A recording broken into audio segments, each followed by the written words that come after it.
Welcome friends, स्वागत है आपका हमारे यूट्यूब चैनल लॉ अपडेट्स में।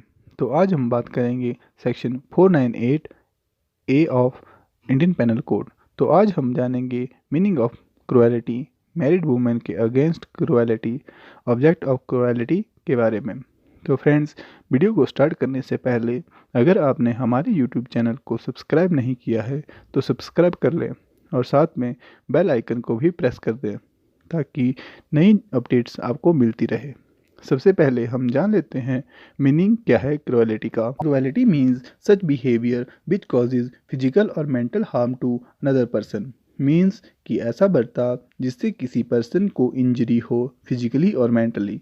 नेक्स्ट में अब हम जान लेते हैं कि क्रुएलिटी अगेंस्ट मैरिड वुमेन क्या होता है। इंडिया में किसी भी महिला को उसके पति के द्वारा या पति के रिलेटिव के द्वारा अगर क्रुएलिटी की जाती है तो उसके प्रावधान और पनिशमेंट आईपीसी की धारा 498 ए में दिए गए हैं।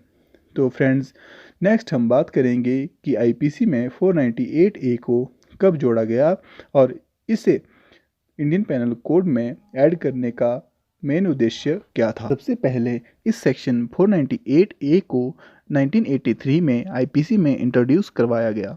इसका मेन उद्देश्य था मैरिड वुमेन को हस्बैंड और उसके रिलेटिव के द्वारा की गई क्रुएलिटी से बचाने का। तो फ्रेंड्स, क्रुएलिटी में बहुत सारी चीज़ें आती है, जैसे वाइफ को सुसाइड के लिए उकसाना या उसे कोई इंजरी पहुंचाना मेंटली या फिजिकली, और उससे पैसों की डिमांड करना।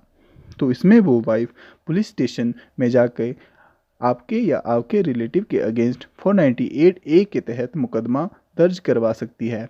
उसमें वो हस्बैंड के रिलेटिव, जिसमें उसके भाई, उसकी बहन और उसके पेरेंट्स का नाम भी लिखवा सकती है। आइए अब बात करते हैं सेक्शन के इसेंशियल्स के बारे में। वुमेन मस्ट बी मैरिड, औरत शादीशुदा होनी चाहिए। There must be wilful conduct by her husband और relative of husband. Number 3, injury mentally और फिजिकली। तो आइए अब हम बात कर लेते हैं सेक्शन 498 ए पर पहले से क्या गाइडलाइंस थी। तो इसमें पहले ये होता था कि अगर पत्नी पति के अगेंस्ट 498 ए पर केस करती है तो उसमें पुलिस हस्बैंड को डायरेक्ट गिरफ्तार नहीं कर सकती थी, बल्कि जो हर ज़िले में एक जांच कमेटी बनाई है वो जांच करेगी। अगर साबित होता है और एविडेंस मिल जाते हैं हस्बैंड के अगेंस्ट, तभी वो हस्बैंड और रिलेटिव्स को अरेस्ट कर सकती थी।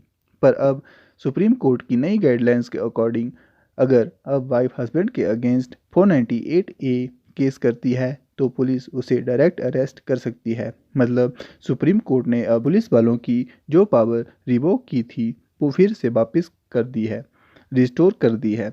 इससे सुप्रीम कोर्ट ने पुलिस की पावर को एनहांस कर दिया है और ये वुमेन के भी फेवर में आता है। अब हम इसके इफ़ेक्ट के बारे में जानते हैं दोस्तों।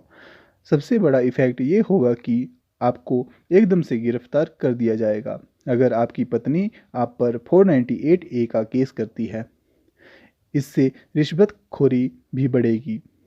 जहां पुलिस आपको छोड़ने के पैसे देगी वहां वो आपके वाइफ से आपको पकड़ने के पैसे भी लेगी।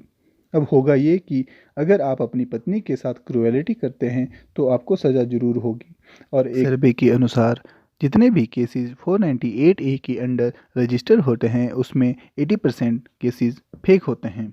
आइए अब बात करते हैं इसमें पनिशमेंट की। इसमें अपराधी को 3 साल तक की सज़ा और फाइन या दोनों भी हो सकते हैं। तो दोस्तों, आशा करता हूँ कि हमारे द्वारा दी गई जानकारी आपके काम आएगी।